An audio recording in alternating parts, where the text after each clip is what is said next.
दिशाचे वडील सतीश सालियन यांच्या याचिकेवर हायकोर्टात सुनावणी सुरू झाली आहे। दिशाच्या मृत्यूसाठी आदित्य ठाकरे यांना जबाबदार धरत गंभीर आरोप केले गेलेत। या संदर्भात राशिद खान पठाण यांनी दाखल केलेल्या जनहित याचिकेसोबत सतीश सालियन यांनी फौजदारी रीट याचिका जोडण्याची विनंती हायकोर्टाकडे केलेली आहे। दिशाचे वडील सतीश सालियन कोर्टामध्ये हजर असल्याचंही कळतंय। अमेय राणे आपल्याला या सगळ्या संदर्भात अधिक अपडेट देतील। अमेय, याचिकेत नेमकं काय म्हटलं गेलंय, सुनावणीला सुरुवात झाली आहे, काय अपडेट्स आहेत? प्रज्ञा, ही याचिका सुनावणी होऊन पूर्ण सुद्धा झालेली आहे, कारण की न्यायमूर्ती रेवती मोहिते डेरे यांच्या पुढे या प्रकरणाची सुनावणी तांत्रिक कारणामुळे होऊ शकणार नव्हती। हीच बाब सतीश सालियन यांचे वकील निलेश ओझा यांनी सकाळी कोर्टाच्या निदर्शनास आणून दिली होती। थोड्याच वेळापूर्वी 15 नंबरवर असलेल्या या प्रकरणावर सुनावणी पार पडली आणि याचिकाकर्त्यांची विनंती मान्य करत हायकोर्टाने हे प्रकरण आता न्यायमूर्ती सारंग कोतवाल यांच्या अध्यक्षतेखालील खंडपीठापुढे वर्ग करण्याचे निर्देश हायकोर्ट रजिस्ट्रारला दिलेले आहेत। यावर आता कायदेशीर प्रक्रिया, कागदोपत्री प्रक्रिया पूर्ण करून हे जे प्रकरण आहे ते एका कोर्टातनं दुसऱ्या कोर्टापुढे वर्ग करण्यात येईल। मात्र त्यापूर्वी उद्या आपण तातडीच्या सुनावणीसाठी प्रयत्न करणार असल्याचं सतीश सालियन यांच्या वतीने निलेश ओझा यांनी स्पष्ट केले। निलेश ओझा आता या संदर्भात माध्यमांसमोर प्रतिक्रिया देताना आज नेमकं कोर्टात काय झालं हे स्पष्ट करतील, परंतु या प्रकरणी आता उद्या तातडीची सुनावणी होते की आणखीन काही विलंब लागतो हे पाहावं लागेल।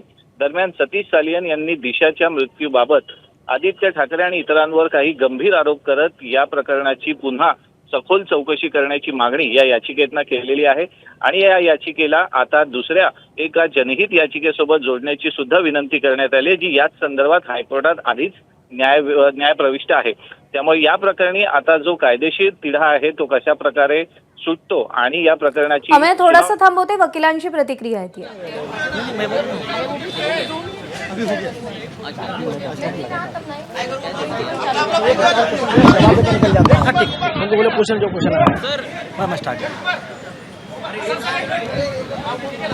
मैं निकलता हूँ। उपाध्याय जी, एक बार इंट्रोडक्शन करता, आप फिर निकल जाइए।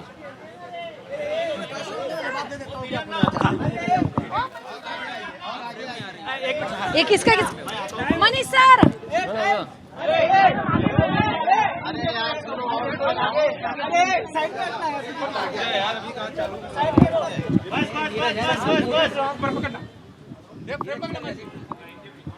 या सुनावणी दरम्यान दिशाचे वडील सतीश सालियन हे कोर्टामध्ये उपस्थित होते।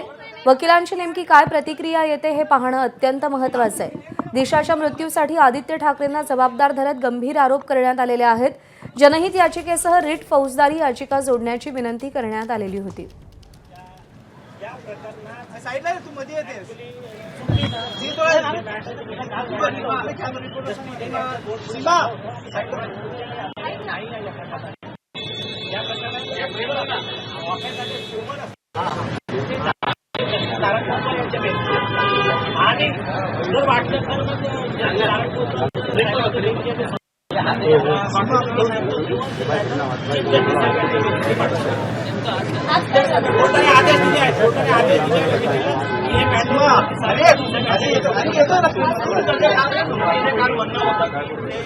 सीमा थोडं साईडला ना, सीमा पुढची जरी आम्हाला नाही वाटलं की म्हणजे लाभची डेटा वगैरे तर आम्ही स्वतः मेन्शन करू।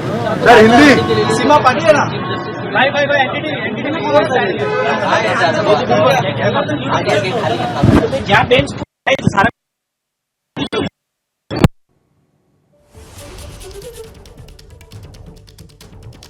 सालियन यांनी दाखल केलेल्या याचिकेवरती सुनावणी झाली आहे। दिशाच्या मृत्यूसाठी आदित्य ठाकरेंना जबाबदार धरत गंभीर आरोप करण्यात आलेले आहेत। याआधी देखील वकिलांनी पत्रकार परिषद क्या था? हाँ, तो देखिए आज हमने जैसा कल पहले ही बताया था आप सब लोगों को, ये बेंच का ज्यूरिडिक्शन नहीं है ये केस का। तो आज वही हुआ, उन्होंने ऑर्डर पास किया है कि रजिस्ट्री को डायरेक्शन दिया कि ये मैटर को जस्टिस सारंग कोतवाल जी के बेंच पे रखा जाए, क्योंकि ऑफिस अगेंस्ट वुमन का जो असाइनमेंट है जस्टिस कोतवाल साहब के बेंच के पास है, तो वहाँ असाइन होगा। वहाँ असाइन होने के बाद में अभी हमको दो ऑप्शन है, या तो हम उसी बेंच के पास चला सकते हैं, हमारा प्रेयर क्लॉज ए टैगिंग विद PIL नॉट प्रेस करके, या तो फिर उसको फिर से ट्रांसफर होगा वो बेंच चीफ जस्टिस के बेंच के पास। मतलब क्या प्रक्रिया फिर से पूरी की जाएगी? आप क्या ट्राई कर रहे हैं? It should go before the chief justice. देखिए हमको ऐसा जरूरी नहीं कि चीफ जस्टिस आपके पास में मेन PIL भी है। हाँ, राशिद खान पठान साहब का PIL है, और अभी ये आ गया है, तो मोस्ट प्रोबेबली जाना चाहिए चीफ जस्टिस साहब के पास बेंच पे ही। तो हमारा प्रेयर तो वैसा ही है, लेकिन अभी देखते हैं, अभी उसमें नए 2 डेवलपमेंट हुए हैं। एक पॉजिटिव डेवलपमेंट जैसा सरकार ने डिक्लेयर किया है कि सरकार का हमारे इसको समर्थन है कि हाँ वो अत्याचार हुआ है, तो जो इनकी कंप्लेंट है उसका इन्वेस्टिगेशन होना चाहिए और जो भी है। और आज ही मेरी सरकारी वकीलों से भी जो रिप्रेजेंट करने वाले उनसे भी डिस्कशन हुआ है कि उन्होंने कहा है कि हाँ मतलब हमारा इनका खिलाफ में हमारा कोई ग्रीवेंस नहीं है।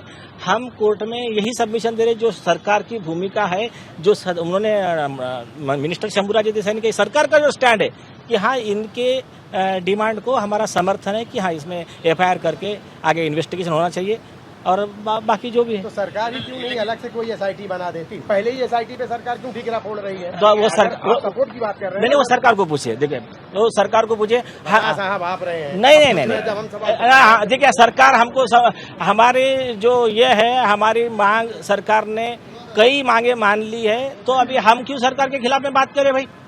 हाँ सतीश जी, आपको क्या लगता है न्याय मिलेगा हाई कोर्ट में? आप 5 साल के बाद आए हैं। आपको लगता है सर कि इतने दिनों के बाद उस वक्त यही सरकार आवाज उठा रही थी, आज सत्ता बदल गई तो सरकार तो शांत है। आपको लगता है इस सरकार में न्याय?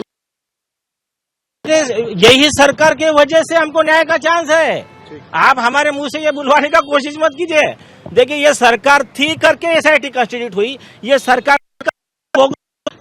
इंक्वायरी रिपोर्ट, क्लोजर रिपोर्ट फरवरी 2021 का बोगस पोस्टमार्टम रिपोर्ट वो रिकॉल हुआ, इसी सरकार ने किया।